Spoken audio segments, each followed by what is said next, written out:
Olá, família amada. Obrigado por nos receber na sua casa. Chegamos aí junto a você. Estamos agora sentando aí na sua sala para esse tempo juntos de meditação na palavra do Senhor. Uma alegria para nós em meio a todo esse trânsito que a gente está vivendo aí e ainda tem a viver. Hoje é um dia que nós deveríamos estar juntos e deveríamos estar, sim, numa grande celebração, por duas datas muito importantes, para lá de especiais importantes para nós. Primeiro, o aniversário da nossa igreja, a Ágape, que hoje alcança sua maturidade. Nós estamos aí completando como igreja, como comunidade, 21 anos. Então, nossa gratidão a Deus por essa caminhada extraordinária, tão abençoada que Ele nos deu. A segunda grande comemoração é porque hoje também é o aniversário da pastora Thelma, não é? Esse presente glorioso de Deus que todos nós partilhamos disso, todos nós recebemos, e eu tenho como privilégio tê-la como minha companheira, e eu digo a minha companheira incomparável, né? Então, a gente não pode ficar muito pertinho, mas agora pode. Então, eu queria orar pela Thelma e queria convidar você para orar comigo nesse tempo e abençoarmos essa vida, desejando que Deus dê a ela plenitude de vida e muitos anos e muita saúde para ser partilhada conosco e para ser um meio, um canal de bênção, especialmente para a tua vida, porque é para isso que nós existimos. Pai, nós te louvamos de todo o nosso coração. Ó Pai, não há um louvor individual, não há pessoas aqui que se sintam abençoadas sozinhas nesse tempo, especialmente pela vida da Thelma. Obrigado, Senhor, pelo dia que o Senhor a colocou nesta igreja, nesta família, trazendo-a para este ministério. E a sua vida tem sido uma inspiração, tem sido força, tem sido ânimo. Ó Pai, muito obrigado pela alegria que ela irradia lá em casa, entre nós, entre a família, pelo ambiente, Senhor, que ela está sempre transformando com a sua sabedoria, com a sua graça, com a sua forma tão espontânea de ser, mas também, ó Pai, onde ela chega, onde ela entra, ela espalha essa alegria. E na igreja, Senhor, contagia, mas também, Senhor, com grande unção, com grande autoridade, com grande poder, na revelação da Tua palavra, na entrega daquilo que o Senhor tem colocado em sua mente, em seu coração. E, ó Deus, por partilhar da sua vida de forma tão intensa, nós te agradecemos e pedimos que o Senhor abençoe, enriqueça, Senhor, em todos os sentidos, no corpo, na alma e no espírito, e que ela viva, Senhor, muitos anos, mas muitos anos, para que o teu serviço seja abençoado, ó Deus, que teu trabalho aqui, nessa comunidade, junto a esses irmãos, sejam abençoados por ela e por sua instrumentalidade, em nome de Jesus. Amém. Te amo, querida. Deus abençoe. Muitos anos para você. Agradeço por minhas mensagens maravilhosas. Pois é. A Thelma está muito alegre pelas mensagens que foram enviadas, foi muito edificada e eu também fico feliz por ela, né? Nós estamos aí todos nesse embalo. Então, a gente está... Hoje comemoramos um aniversário assim, bem enxuto, porque os nossos netinhos estavam meio gripadinhos, eles estão todos muito preocupados em não contaminar vovô e vovó, porque nós já somos idosos, né? Então nós estamos aí numa zona de risco, e então a gente passou lá um tempo mais enxuto. Nunca imaginei que isso fosse acontecer, não é? Mas estamos aí, estamos juntos.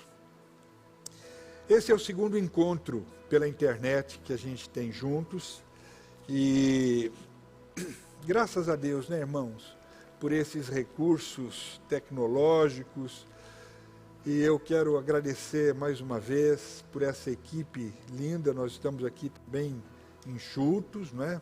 Sempre aprendendo e nos adaptando cada vez mais, mas essa equipe trabalha aqui, trabalha muito para a sustentação desse trabalho, e o Senhor tem nos ajudado muito por esses meios, mas principalmente por esses irmãos tão lindos que estão se dedicando aí a esse trabalho. Eles nos ajudarão muito nesses dias a nos manter aí juntos e conectados, e eu desafio você a tirar o melhor proveito desse tempo que o Senhor está nos dando através desse meio de comunicação.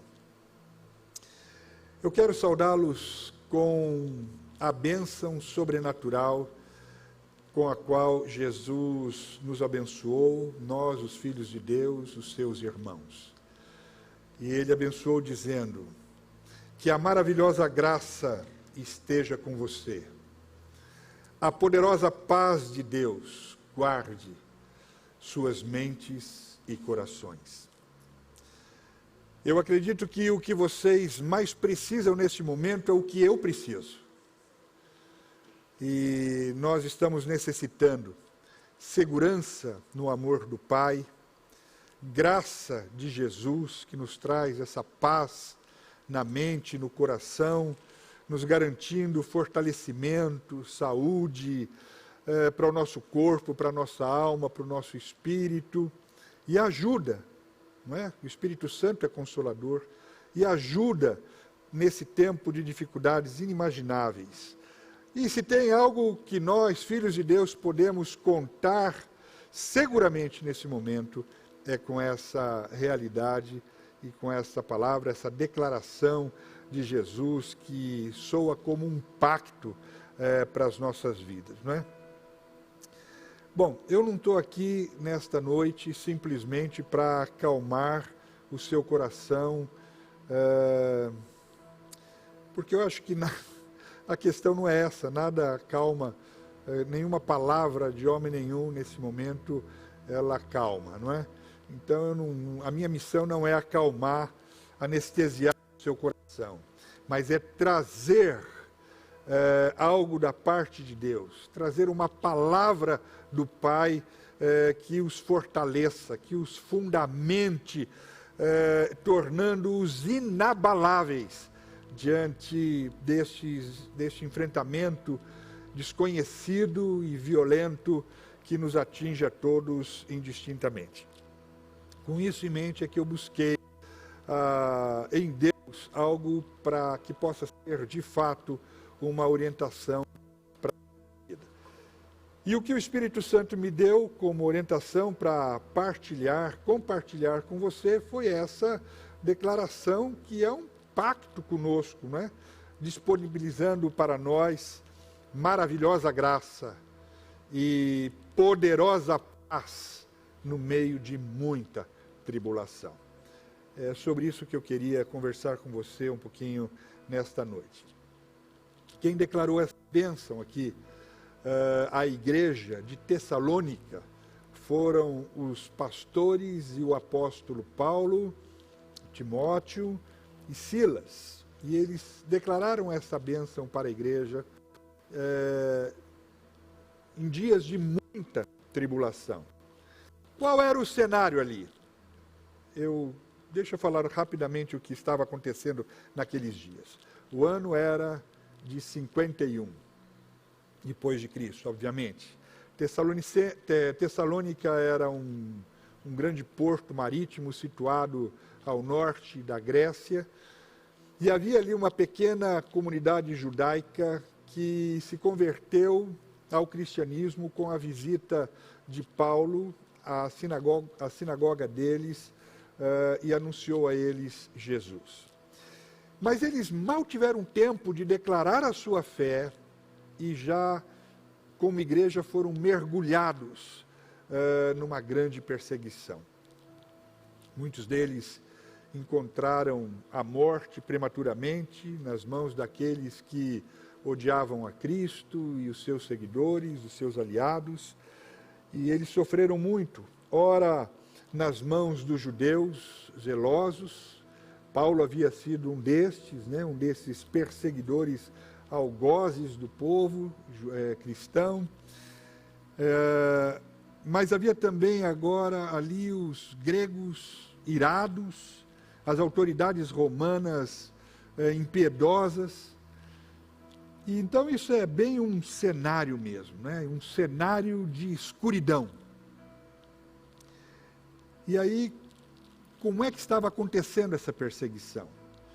A perseguição incluía apedrejamentos, espancamentos, crucificação, tortura e morte. Não havia ali um coronavírus, mas havia um imperador batendo na porta de toda casa para matar todo cristão. Então, ser cristão, ser um seguidor de Cristo, significava desistir de tudo e confiar plenamente, depender plenamente de Cristo e de Deus Pai. E naqueles dias a morte trouxe rompimento dos relacionamentos familiares e das amizades, deixando somente lágrimas, memórias e solidão. Contudo, uma verdade sempre brilhou na escuridão. A morte não é a última notícia. Cristo venceu a morte e há esperança na ressurreição nele. E essa mesma esperança e essa mesma realidade é a realidade que deve ocupar a nossa mente e o nosso coração, produzindo poderosa paz. O que fortaleceu, confortou e ajudou os filhos de Deus naqueles dias e os carregou em vitória a história afora, foi que a maravilhosa graça de Deus estava com eles. E a poderosa paz de Deus guardava as suas mentes e corações. Como isso nos atinge hoje? Irmãos, nós estamos sendo pegos de surpresa por essa terrível pandemia que está assolando o mundo. Mas não deveria ser uma surpresa para nós, irmãos. Não para a Igreja de Cristo. Por quê? Porque Jesus, quando foi se despedir dos seus discípulos, ele fez uma declaração que tem de despertar a nossa atenção. E a declaração foi: no mundo vocês vão ter muitas aflições, mas tenham bom ânimo, eu venci o mundo. E qual foi a ferramenta, qual foi o recurso, qual foi o remédio, o antídoto que ele nos deixou? Foi a paz. Eu deixo para vocês a minha paz. Então a paz e o bom ânimo é tudo que nós precisamos agora. Então vamos falar um pouquinho agora da gente. Eu penso, olhando para tudo isso que a gente está vivendo e ainda vai viver, eu acho que a gente está longe de entender o que está acontecendo. E eu acredito até que é de se compreender, porque nós somos brasileiros. E como brasileiros, nós não estamos acostumados a esse tipo de enfrentamento. Nós não somos acostumados à ameaça de sofrimento nesse nível que se apresenta a nós. Essas coisas não são comuns a nós. Mas há um plano eterno nisso. E nós precisamos, em meio à dor e à tristeza, nos alegrar como igreja por fazermos parte de um plano de grande salvação em desenvolvimento agora. Não apenas como igreja, mas como nação brasileira. Então, nós precisamos entender como é que a mente de Deus trabalha. Porque, irmãos, muitas vezes a gente pensa que Deus quer trabalhar na salvação dele, na força, quer trabalhar no poder. E Deus quer trabalhar salvação na fragilidade. Deus trabalha salvação na nossa fraqueza. E Ele faz isso para desenvolver em nós dependência. Então Ele trabalha a salvação na dependência. Paulo, em meio à sua tribulação, ele enfrentou muitas. E uma vez ele conta que Satanás, o próprio Satanás, estava esbofeteando. E ele vai ao Senhor e ele pede por livramento, ele pede por poder para enfrentar aquela situação, e ele queria ficar livre daquilo que o cometia, daquele mal que o cometia. E qual foi a resposta de Deus em meio ao seu caos? Então ele me disse: a minha graça te basta, porque o poder se aperfeiçoa na fraqueza. E Paulo entende isso e diz: de boa vontade, pois, mais ainda, me alegrarei e me gloriarei nas fraquezas, porque para que sobre mim repouse de fato, então, o poder de Deus. Então há muito mistério pela frente dessa nossa caminhada, queridos. O que nos cabe nesse momento é descansar na maravilhosa graça de Deus que está conosco e está conosco, que está conosco e está em nós. E descansarmos nessa poderosa paz de Deus que guarda as nossas mentes e os nossos corações. Só é essencial que a gente entenda que salvação está exatamente no conhecimento da soberania de Jesus. Então, salvação está no senhorio de Cristo. Agora eu quero falar daquilo que está acontecendo conosco. Eu não quero, obviamente, trazer pânico, medo aos irmãos, porque medo a gente já tem muito, e medo gera medo. Mas eu quero falar da nossa verdade, porque só a verdade pode trazer libertação à vida da gente, e é a verdade que nos libertará de todo mal. E eu quero convidá-los a focarem no que há de positivo em todo esse momento que nós estamos vivendo. Eu preparei vocês para isso. Eu preparei vocês para isso. Como eu disse, chegou o tempo da nossa maturidade, então vocês estão preparados para esse tempo. Vocês estão preparados para ouvir a verdade e vocês estão preparados para enfrentar tudo o que vier pela frente. Sem conhecer a verdade, vocês não se prepararão adequadamente para essa guerra, e sem conhecer a verdade dos fatos, vocês poderão correr o risco de entrar nessa batalha como crianças desprotegidas. Aliás, em meio a tudo isso que nós estamos vivendo e aquilo que está por vir, eu vejo claramente o amor de Deus por nós em nos preparar para tudo quanto vamos enfrentar. E eu disse isso algumas vezes, mas é a minha grande reflexão, e eu fico assim tão seguro, porque em nenhum outro tempo, em todos esses anos juntos, nós tivemos tanta revelação de Deus, da sua vontade, da sua mente, do seu modo de pensar, dos seus planos para nós, do seu modo de agir. E eu não vou entrar no mérito, mas muitas vezes até nos pareceu que estávamos indo na contramão da história, e até ainda na forma da igreja brasileira fazer a sua caminhada. Mas a Bíblia diz aos filhos: o Senhor confia os seus segredos aos que o temem e os leva a conhecer a sua aliança. Ele revela o profundo e o escondido.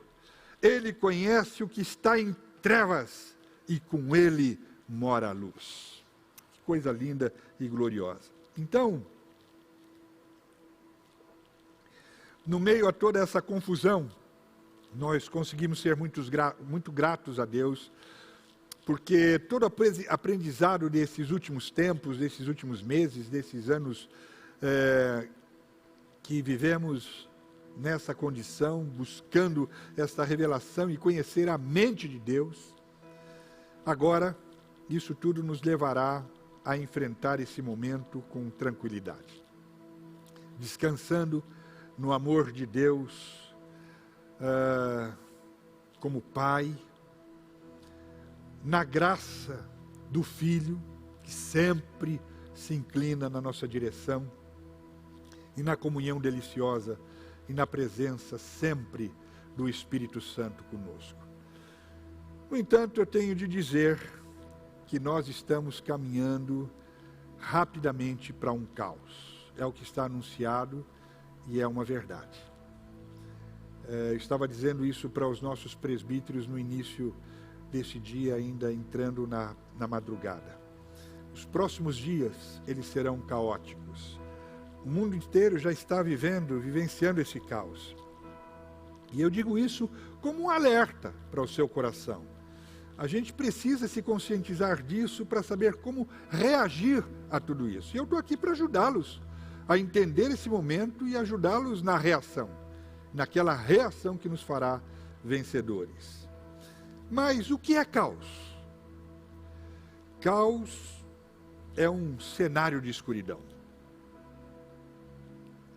Por definição, caos é uma confusão geral e ausência absoluta de direção.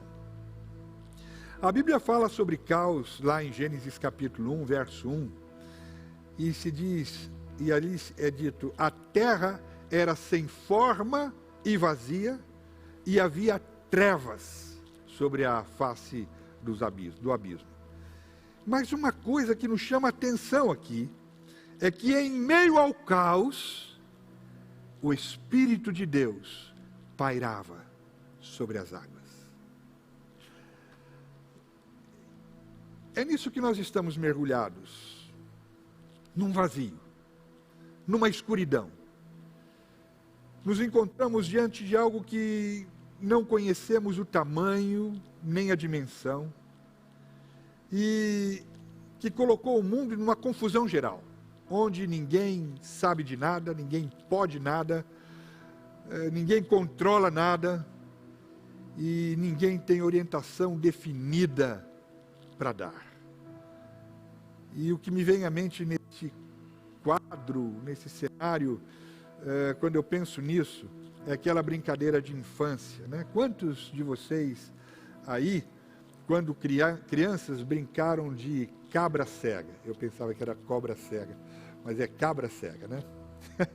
Quantos brincaram de cabra cega? Que a gente amarrava um lenço, um pano grosso nos olhos, né? Vendava bem forte os olhos, e aí saía desorientado, tentando pegar alguém. E essa é o quadro que me vem à mente. É assim que estão os grandes líderes do mundo. É assim que os poderosos da terra se encontram, do menor ao maior. Reis, líderes, cientistas, estudiosos, pesquisadores, doutores, todos como barata tonta. Absolutamente desorientados, numa escuridão quase que palpável, numa ausência absoluta de controle e orientação.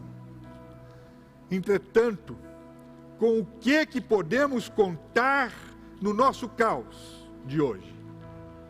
Com a mesma certeza que a Bíblia nos dá de que o Espírito de Deus paira sobre nós. Muito mais do que isso, paira sobre a nossa nação, mas está em nós.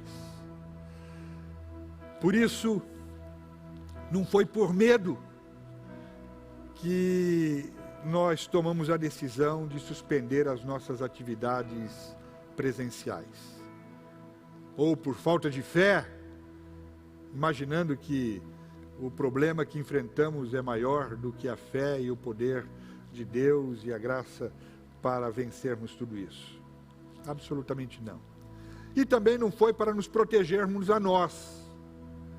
Pelo contrário, nós fizemos isso muito antes das medidas tomadas. Nós fizemos isso por consciência da gravidade, por sentimento de solidariedade e por um profundo respeito à vida e ao próximo. E dentro desse quadro, porque dentro desse quadro a gente sabe de uma coisa: a gente sabe que a grande força dessa pandemia é a sua transmissão fácil e o contágio rápido de uns para os outros. Isso a gente sabe. Então, qual foi o nosso entendimento? Se eu represento risco para alguém, esse alguém não tem que conviver com o meu risco.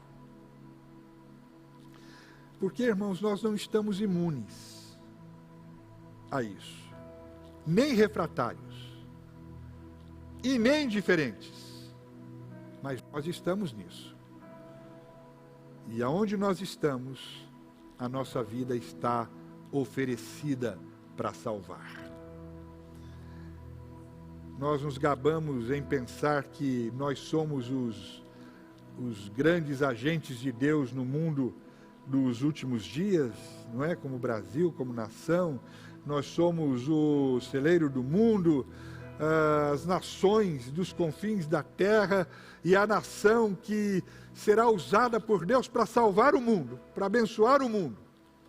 Quantos creem nisso aí? Eu creio nisso. E é por isso que eu sei que nós fomos inseridos neste processo. Nunca fomos, agora somos. E eu tenho certeza, e tenho a certeza você também, nós estamos nisso com um propósito. E não foi por juízo de Deus. Não, irmãos. Nós estamos fazendo parte de um plano de Deus de salvação da humanidade. E esse é o nosso custo, o nosso engajamento como igreja e como nação. E nesse momento drástico em que não se conhece cura, não se conhece remédio, não existe vacina no mundo, o que salva são as orações dos santos e nos entregarmos ao isolamento social. Eu queria trazer isso para dizer desta importância. O que salva nesse momento, além das nossas poderosas orações, é a nossa contribuição nos entregando ao isolamento social. A vitória não vai acontecer sem consciência do próximo, sem responsabilidade e sem disciplina de obediência e oração. Muito clamor. Agora, quem melhor do que os filhos de Deus para liderar o processo de libertação do povo neste momento? Então, irmãos, nós não estamos suspendendo as reuniões porque existe uma obrigação. Nós estamos suspendendo as nossas reuniões presenciais porque essa é a nossa oferta voluntária, espontânea. E tudo que espontaneamente a gente puder oferecer em favor desse processo, nós vamos oferecer. E queremos usar isso como um grande testemunho de amor como da terra, a família do amor, aqueles que têm a missão de abençoar as famílias da terra. Amém? Então, nós contamos com vocês nesse processo. Outra coisa, eu quero dizer que eu vejo tudo isso como um cenário dos últimos dias. Jesus nos alertou sobre esse tempo, questionado sobre quando se daria o desfecho da história da humanidade e que sinais haveriam disso.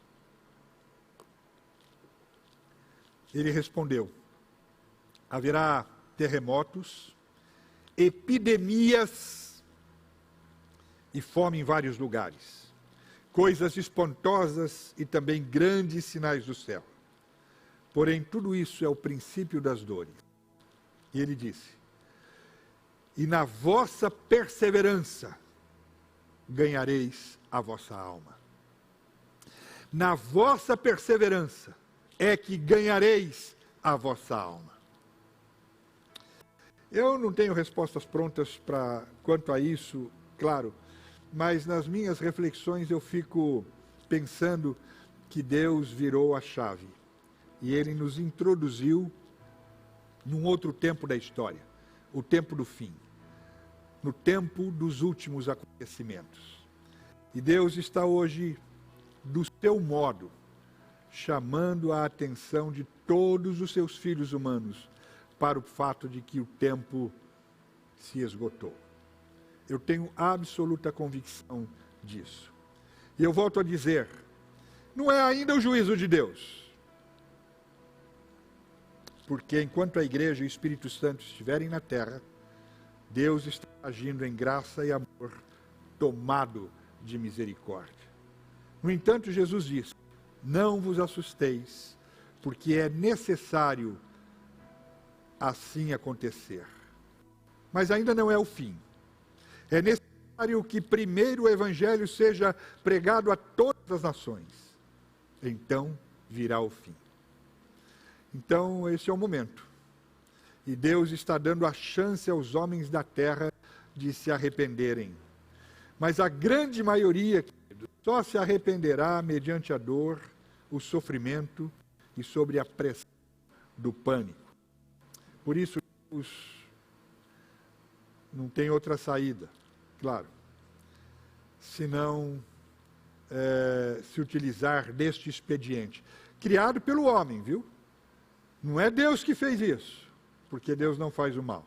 Ele está usando o expediente criado pelo homem, porque o homem tem se afastado radicalmente da relação com Deus. E o homem e esse afastamento de Deus gera maldade, e essa maldade praticada por ele trouxe consigo consequências inevitáveis.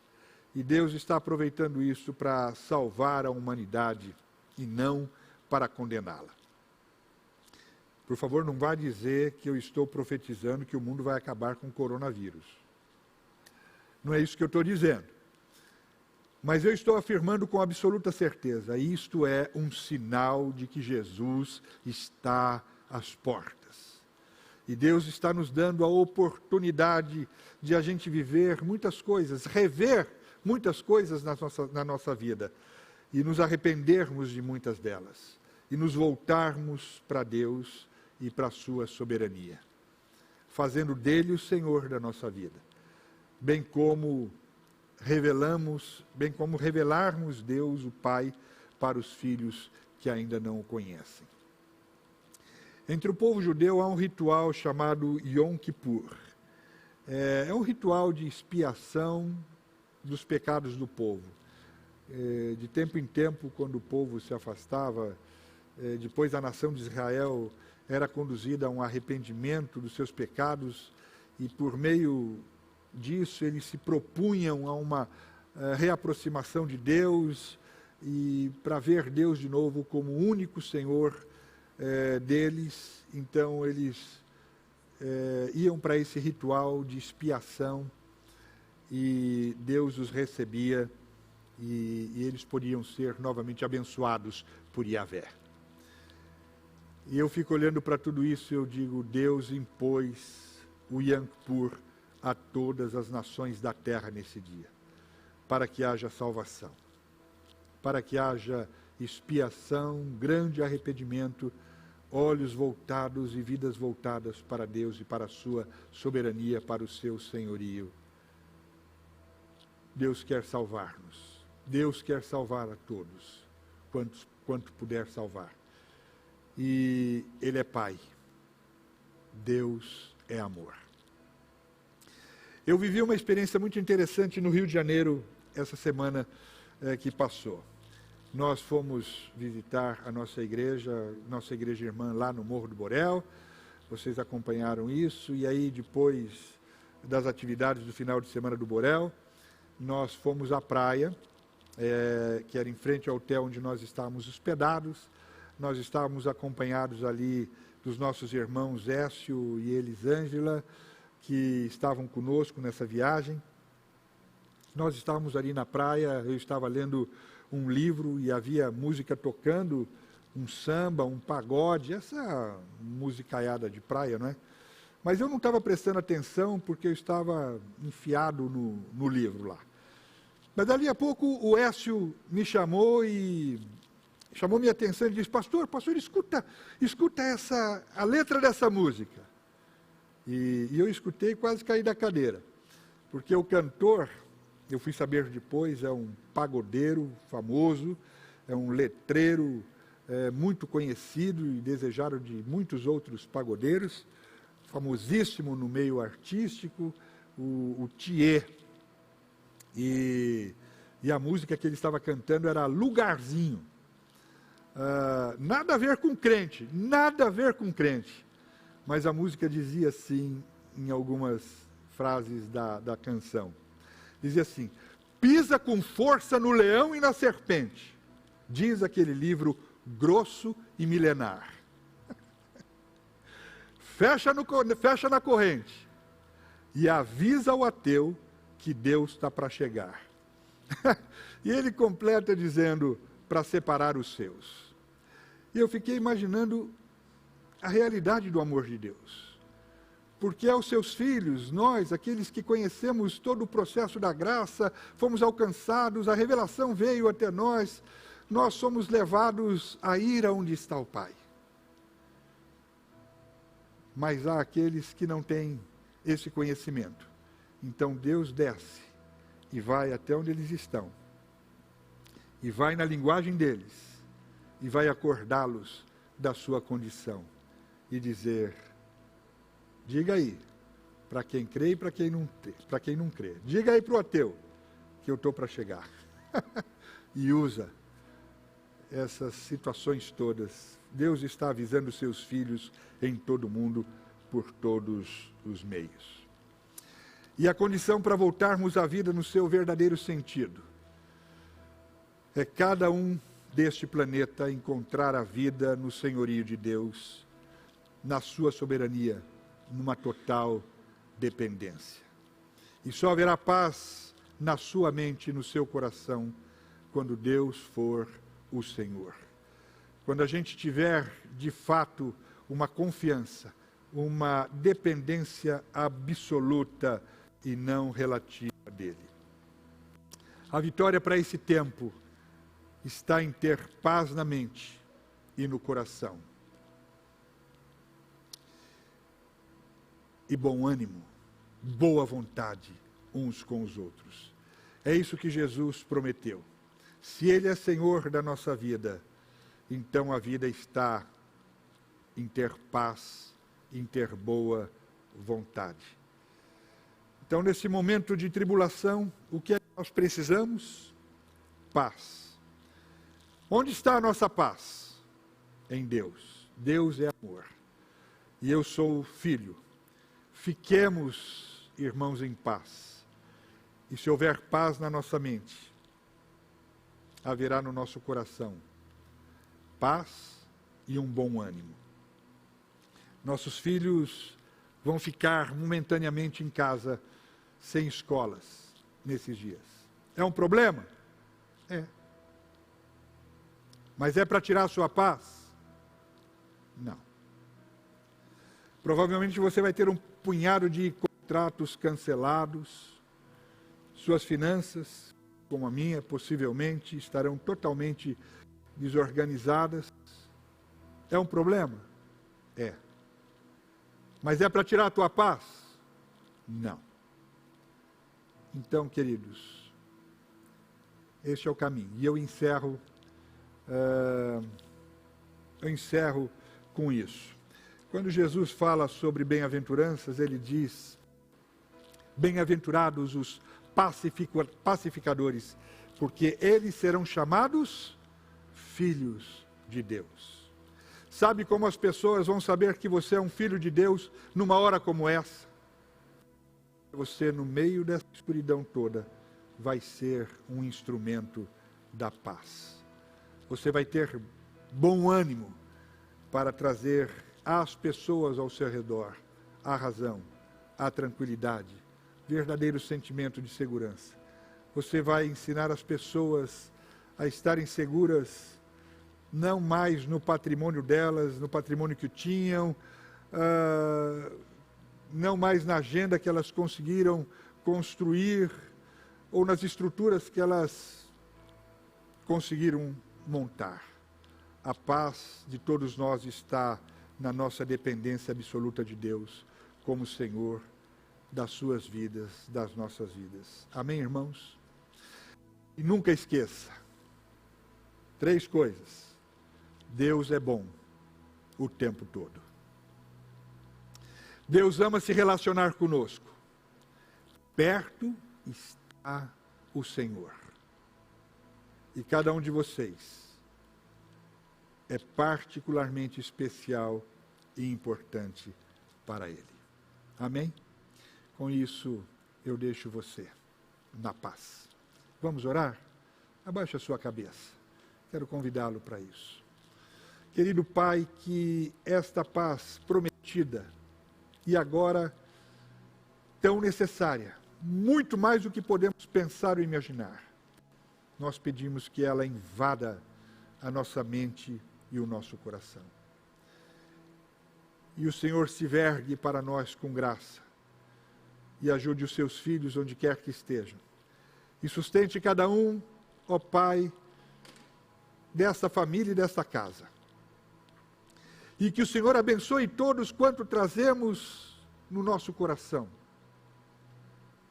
guardados nessa paz, guardados na mente, guardados no espírito e também guardados no seu físico, para que eles não sejam afetados de forma nenhuma por este mal.